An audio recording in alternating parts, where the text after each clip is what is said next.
अस्सलाम वालेकुम फ्रेंड्स, आप देख रहे हैं अलमक्का टेक एंड बिजनेस हब और मैं हूं उस्मान हुसैन। बीटीसी यहां पर दोस्तों अपनी बराह रास्त वीकर जोन में एंटर हो गया है। पिछले 12 घंटों की ये सबसे बड़ी तब्दीली है क्योंकि ऑल मार्केट डाटास इस तरह के माहौल में मोस्टली मार्केटों को करते हैं मजबूत। लेकिन ऐसा क्या हुआ जिसकी बिना पर हमें तमाम मार्केटों में वॉल्यूम जो है वो तेज़ी से स्किप होता दिखाई दे रहा है। खास करके गोल्ड जिसे हम सेफ हेवन मानते हैं उसमें भी हमें यहाँ पर अच्छी खासी उधर पुधर दिखाई दे रही है। इन तमाम पॉइंट्स को हम हाईलाइट करेंगे क्योंकि आज है जुमे का अहम दिन।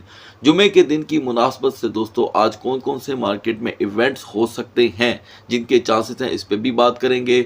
और गल्फ़ की बढ़ती हुई टेंशन जिसमें अभी तक कोई ब्रेक दिखाई दे नहीं रही थी, लेकिन चचा ने एक और पेंडोरा बॉक्स खोल दिया। तो सारी चीज़ें मैं आपके साथ शेयर करूंगा, इसलिए कि ये कितना ज़रूरी है यहाँ पे हमारी कम्युनिटी के लिए इन मार्केटों की ताज़ा तरीन अपडेट जानना। आफ्टर डैट हम क्रिप्टो मार्केट और कमोडिटीज़ का रुख इख्तियार करेंगे। तो दोस्तों वीडियो को लाइक करना मत भूलिएगा क्योंकि जब आप लाइक कर देंगे तो बराह रास्त ये वीडियो दूसरे दोस्तों को भी यहाँ पर रिकमेंड होना शुरू हो जाएगी और वो भी वक्त पे किसी भी इम्पोर्टेंट न्यूज़ को देख सकेंगे। अभी दोस्तों हम यहाँ पर एक खबर देख रहे हैं कि दोनों में यहाँ पर छेड़ाछाड़ी का जो सिलसिला है वो पीक पे है, रुकने का नाम नहीं ले रहा और दोनों अब इंफ्रास्ट्रक्चर की बातें कर रहे हैं। यानी कि जो तहफ़्फ़ुज़ात हैं ईरान को वो इस चीज़ के कि अगर हमारे इंफ्रास्ट्रक्चर पे कोई मसला मसाइल आता है तो फिर हम इसका जो कि है भरपूर जवाब देने की पोजीशन में आ जाएंगे। देखिए दोस्तों, इस दफ़ा एक चीज़ बहुत हैरान कुन है। तकरीबन अगर मैं गलत नहीं हूँ आज छठा ऑफिशियल दिन है या सातवां कंसीडर कर लें, इससे कोई फ़र्क नहीं पड़ता, लेकिन कोई मीडिएटर दरमियान में आता हुआ दिखाई नहीं दे रहा। सारी दुनिया के जो बड़े बड़े तजियाकार हैं वो भी इस बात को लेकर हैरान हैं कि आखिर 6 दिन होने को हैं और बात कहां से कहां पहुंच गई है, यानी कि एक दूसरे की बंदरगाहों तक पहुंची हुई है। लेकिन क्योंकि यहां पर अभी तक कई खबरों को अब उतना सीरियस नहीं लिया जा रहा। एक चीज़ तो दोस्तों मैंने सर्वे के मुताबिक देखी भी है कि जिस तरह अब इस मसले को 5 माह हो चुके हैं और अब जो खबरें आ रही हैं लोग उसको उतना सीरियस नहीं ले रहे। इवन कि अब मैंने लोगों के अंदर एक ऐसी चीज़ देखी है जो पहले नहीं थी, यानी कि वो बेडर होते चले जा रहे हैं। अब कम्युनिटी को शायद इस चीज़ का भी खौफ दिखाई नहीं दे रहा कि ऑयल प्राइसेस बढ़ जाएंगे और ज़रिया आमदोरफ्त का जो चक्कर है वो भी महंगा हो जाएगा, इसलिए कि सब ने शायद अब ये कबूल कर लिया है कि अब ये जो है सो है और जो मार्केटें चलती रहेंगी हम इसे देखते रहेंगे। लेकिन इस दरमियान एक हकीकत है कि लोगों ने अपने आप को बहुत ही ज़्यादा समेट लिया है। यानी कि जैसे इंसान ये इरादा कर लेता है कि जब तक ये मैटर्स चल रहे हैं, अगर आपने कोई प्लान कर रखा है ज़िंदगी में, कहीं आना है, कहीं जाना है, कहीं दूसरे मुल्क की सैर करनी है, तो लोगों ने ये सारी चीज़ें अब गैर मुअय्यना मुद्दत के लिए पेंडिंग कर दी हैं। उन्होंने दिल ही दिल में या ज़हन में ये नियत कर ली है कि जब तक ये मसले मसाइल अब सॉल्व नहीं होंगे हमने फ़लाना काम नहीं करना। अब ये कब तक है कोई नहीं जानता। जिस तरह के पिछले दिनों एक स्टेटमेंट भी देखने को मिली कि यूएस जो है वो लंबी लंबी इस तरह की जो मसले मसाइल होते हैं या जंगे होती हैं इसमें पास्ट में भी इन्वॉल्व रहा है, तो वो अभी भी इस चीज़ को यानी कि कबूल करने को तैयार नहीं है कि इसका कोई नुकसान होगा दुनिया को। बल्कि एक अजीब ही चीज़ और एक अजीब थ्योरी सामने आ रही है, वो जिसको लोग पहले मानने को तैयार नहीं थे। अब क्योंकि ज़ाहिर बात है इंटरनेट सर्विसेज ये वो और सोशल मीडिया प्लेटफॉर्म इतने मौजूद हैं कि जी एक ख़बर देखने को मिल रही है कि यूएस इस वक्त दुनिया में सबसे बड़ा ऑयल का प्रोड्यूसर है, उसको ऑयल की कोई कमी नहीं है और ऑयल की सप्लाई उनकी तरफ से या ये वो जितनी भी चीज़ें हैं वो सारी वो खुद ही देख लेगा, उसे किसी चीज़ की कमी नहीं है। बेसिक पॉइंट ये है। तो अगर दोस्तों उनको कमी नहीं है मिसाल के तौर पे, तो फिर बाकी तो गए, ठीक है, जिनको ज़रूरत पड़ेगी, जिनके पास ज़ख़ीरे मौजूद नहीं हैं। तो लिहाजा ये जो इस वक्त आप मसले मसाइल देख रहे हैं, चाहे ये तेल के लिए हो, चाहे देसी घी के लिए हो, ठीक है, चाहे ये किसी भी चीज़ के लिए हो, ये अभी फ़िलहाल किसी तरह अभी साइड पर लगने को तैयार नहीं है। लेकिन आवाम दुनिया भर की अब इसे कबूल करने को तैयार हो चुकी है और मैं देख रहा हूँ कि अब रिपोर्टें इसकी लेकर इकॉनमी की लेकर कुछ भी आएँ, लोगों ने शायद पहले से ही अब कोई अपना ज़हन बना लिया है। उसकी एक बड़ी वजह दोस्तों ये भी है कि यहाँ पे ड्रामेटिकली इंडेक्स को पूरी तरह कंट्रोल कर लिया गया है, ठीक है जी। अब इसे कंट्रोल करने के बाद क्या हो रहा है वो तो आपके सामने है, लेकिन ये ज़रूर सोचना है आपने और कमेंट सेक्शन में रिप्लाई करना है कि जब ये कंट्रोल हाथ से निकल गया तो क्या होगा। ठीक है, बस ये ज़रा ज़हन में रखिएगा कि अभी सारी चीज़ें, सारी रिपोर्टें कंट्रोल कर ली गई हैं दोस्तों। ठीक है, 2 जुलाई से लेके 16 जुलाई तक जितनी भी रिपोर्ट्स आई हैं वो कूल डाउन हो गई और उनका इम्पैक्ट पूरी तरह रोक लिया गया। जब ये चीज़ें रोक ली गई हैं, ये सारा कुछ कर करा के भी इंडेक्स 100.75 तक ही रह गया है। हालांकि एक सर्वे के मुताबिक इनका टारगेट था कि इंडेक्स जो है वो 105 तक चला जाए, 105 तक। दोस्तों ज़रा आप सुने, जाके गूगल करके देखिएगा कि इंडेक्स माजी में कहाँ कहाँ तक ड्रामेटिकली लेकर गए हुए हैं ये। लिहाजा अभी हम 100.75 को देख रहे हैं। इतना कुछ करने के बाद ये इनके हाथ में आया है। मान लें कि इंडेक्स 100 पे पहुंच गया या 100 को तोड़ गया, अब तो जो सूरत हाल हो गई है, मैं आपको रसूख से कहता हूं कि अगर 99.80 पे इंडेक्स चला जाता है, मान लें अभी ये वीडियो आप देख रहे हो इस दरमियान चला जाता है, तो फिर कमोडिटीज़ कंट्रोल नहीं होंगी। तो रियलिटी तो ये हुई कि जब सारा कुछ कूल डाउन हो जाएगा और रियलिटी खुल के जब सामने आएगी तो हकीकत तो वही होगी। तो एवरीथिंग इज़ कंट्रोल्ड। मैं अभी भी कह रहा हूँ दोस्तों, हर चीज़ को यहाँ पे कंट्रोल कर लिया गया है और उसके नतीजे में आपके सामने अभी भी सारी रिपोर्टों को पूरी तरह कंट्रोल करके ये आपने अभी तक स्क्रीन पे जो लिखा है वो पाया है। लास्ट में आते हैं दोस्तों ऑयल की तरफ। 79.53 पे 58 सेंट के इजाफे के साथ और 27 सेंट के साथ ब्रेंट। याद रहे कि मैं जैसे हर वीडियो में ऑडियंस को बता रहा हूँ, बस आप अपने ज़हन में रख लें कि इन ऑयल्स को जो बड़ी बड़ी कंपनियाँ इंटरेस्टेड हैं, ख़ास करके जैसे कि जिनके आप नाम सुन चुके हैं, जो पहले मोस्टली और किसी कारोबार में आपको जो कि है ट्रेड करते हुए दिखाई देते थे, वो आजकल WTI में इन्वॉल्व हैं। इसलिए कि जो बड़े इन्वेस्टर्स होते हैं वो मोस्टली अपने मुल्क की, मैं जिस मुल्क की बात कर रहा हूँ यानी कि US की, मैं उनकी बात कर रहा हूँ, वो अपनी अपनी इकॉनमी और अपनी अपनी हुकूमतों के साथ शाना बिशाना होकर चलते हैं ताकि मुल्क को सपोर्ट मिल सके। तो इस वक्त उनकी पहली कोशिश है कि वो WTI में ही रहें। तब जब ये क्रैश करे तो ज़ाहिर बात है कोई ना कोई ऐसा समा क्रिएट कर दिया जाए कि इसके अंदर एक स्ट्रॉन्ग मोमेंटम क्रिएट हो जाए। जैसे कि मैंने पिछले दिनों भी बताया था कि जब जब भी इंडेक्स टूटेगा कुछ ऐसी आपको हरकत देखने को मिलेगी कि इंडेक्स को मजबूत किया जाएगा। तो दोस्तों मिडनाइट से लेके अब तक मार्केट की कैपिटलाइजेशन में एक हेल्दी कमी हुई है। डोमिनेंस में यहाँ पर 0.30% की कमी, यानी कि सिर्फ कमी और कमी। यहाँ पर आल्ट कॉइन की फिर भी अगर कोई मज़ीद दुर्गत होने से बची है तो उसकी वजह यह है कि BTC का खुद ही डोमिनेंस फॉल कर गया है। मान लें कि अगर यहाँ पर BTC का डोमिनेंस फॉल ना करता तो आपको आल्ट कॉइन आपकी सोच से बड़ा क्रैश यहाँ पर दिखा देते। बढ़ते हैं मार्केट की तरफ। तो दोस्तों 64,000 पे मुसलसल स्टक रहने के बाद BTC ने अपने हाथ खड़े कर दिए और BTC आराम से नॉर्मली हम देख रहे हैं कि अपनी वीकर जोन में एंटर हो गया।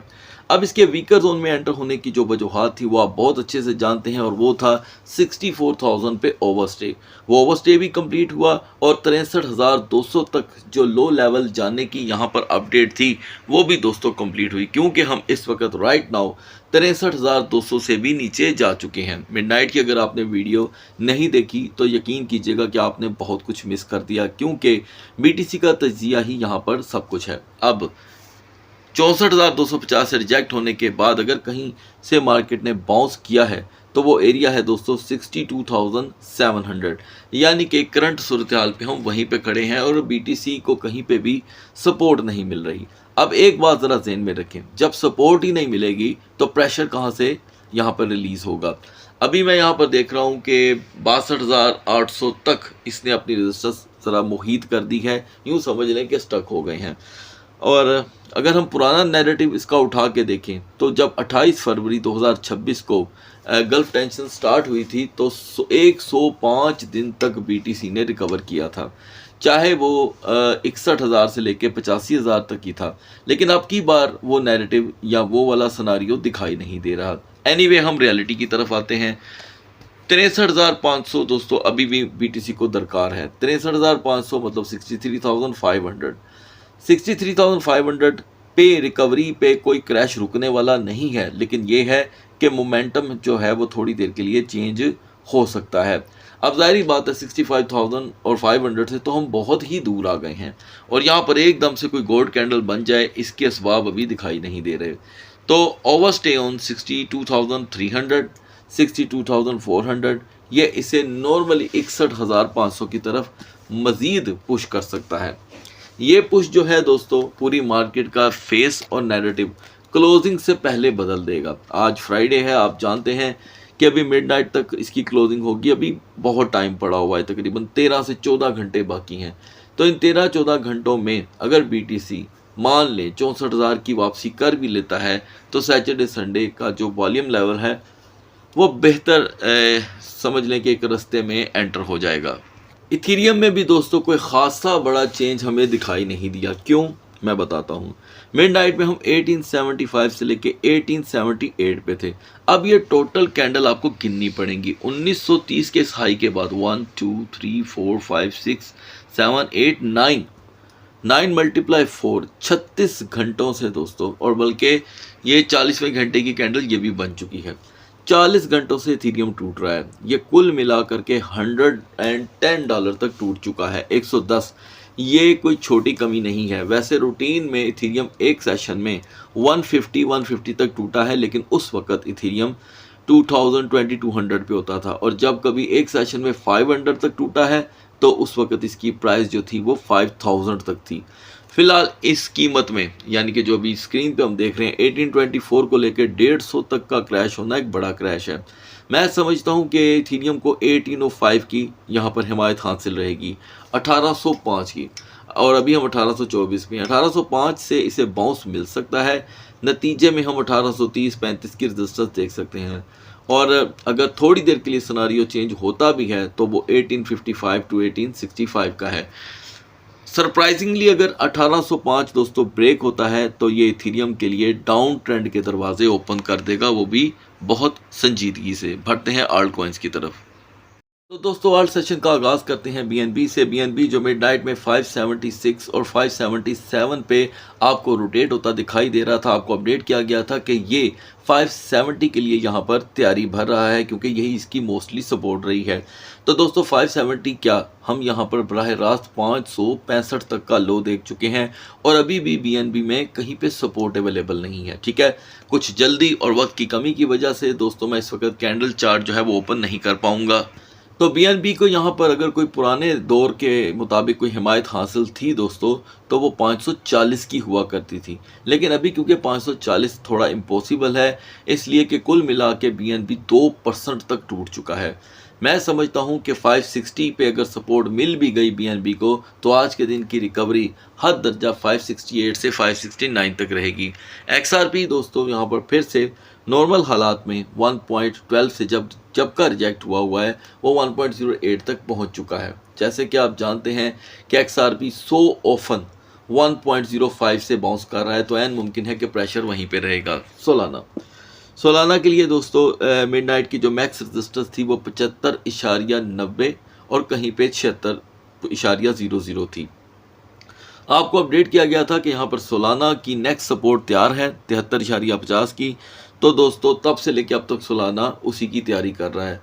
अभी भी यहाँ पर चांसेस हैं कि सोलाना जो कि है 74.00 को ब्रेक कर दे, और आज के दिन सोलाना के लिए बहुत मुश्किल होगा 75.80 को दोबारा हासिल करना।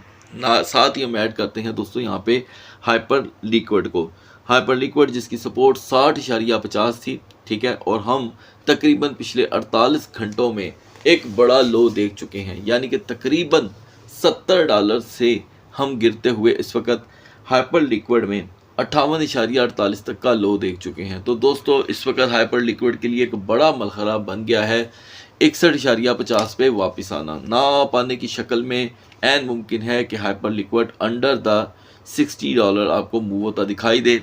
एक हफ्ते के एतबार से 13.70%, लगभग 14% की इसके वॉल्यूम में कमी हो चुकी है। तो लिहाजा अब आते हैं जी कैश की तरफ। दोस्तों जी कैश ने यहाँ पर अपनी 540 की सपोर्ट तोड़ के 530 को भी ब्रेक किया और 24 का एक लो सेट किया। मैं समझता हूँ मिडनाइट की वीडियो बड़ी ज़रूरी थी, चाहूँगा कि आपने देखी हो। जी कैश दोस्तों यहाँ पे अपने पुराने ट्रेंड को ओपन कर रहा है, यानी कि 550 से अंडर रहने की वजह से वॉल्यूम डीवैल्यू हो रहा है और हम अभी भी 525 की तरफ लपकने की तैयारी कर रहे हैं। अब आते हैं दोस्तों चेन लिंक की तरफ। चेन लिंक की तमाम तर अपडेट यहाँ पर हुई कामयाब, इसलिए कि अर्ली मॉर्निंग में 8.42 का हाई देने के बाद चेन लिंक वहाँ से जवाब दे गया और अब इस वक्त चेन लिंक का रुझान सीधा 8.15 पे आके रुका है, जहाँ से बाउंस हुआ था। ये बाउंस जिस वक्त भी एक्सपायर होता है आपकी तरफ प्रेशर रहेगा 7.90 का। BCH को लेके व्यूवर्स की डिमांड थी दोस्तों, तो यहाँ पे BCH की कोई सपोर्ट नहीं है।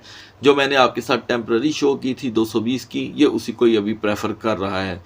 मान लें कि अगर आज हम 222.50 पे 45 मिनट की रेजिस्टेंस हासिल कर भी लेते हैं तो BCH 224.29 तक की रेजिस्टेंस हासिल करेगा। LTC लवर हजरात को रात को अपडेट दी गई थी दोस्तों, जब हम 45.50 पे थे कि LTC यहाँ पे 4.30 के लिए रेडी है। So guys you can see right now LTC ने सेम वही ट्रेंड अपनाया। कुछ माहौल के मुताबिक मैं यहाँ पे बात करूँगा दोस्तों जिनकी यहाँ पर डिमांड जारी है।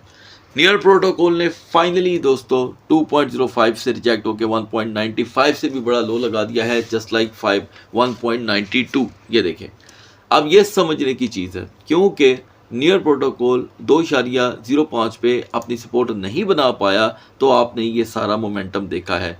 ये मोमेंटम यहाँ पे होता है दोस्तों अब एक्सपायर और हम तेज़ी से 1.85 की तैयारी कर रहे हैं। ठीक है, अब आप लाइव स्क्रीन पे नंबर्स को बदलता हुआ देख रहे हैं। मैं समझता हूँ कि 1.85 से थोड़ी सी रेजिस्टेंस मिल सकती है 1.90 के लिए। व्यूवर्स को यहाँ पे इंतज़ार है टाउ को लेके। फाइनली दोस्तों यहाँ पे टाउ ने 190 को कर दिया है ब्रेक। ठीक है, तो ये टाउ की पहली सपोर्ट यूटिलाइज हुई है। याद रहे कि टाउ यहाँ से पूरी सलाहियत रखता है रिकवरी की, लेकिन 11.5% की ये 7 दिन की कमी बराह रास्त किन के लिए है पहले मैं आपको बता दूं, ओपन कॉन्ट्रैक्ट की ट्रेड्स के लिए। अगर आप स्पोर्ट में हैं तो आपको यहाँ पे पेशेंस की ज़रूरत है। स्पोर्ट में इसकी किसी भी वक्त आपको एक अच्छी लेवल पे रिकवरी देखने को मिल जा सकती है, जिसका पहला साइन 195.50 का है।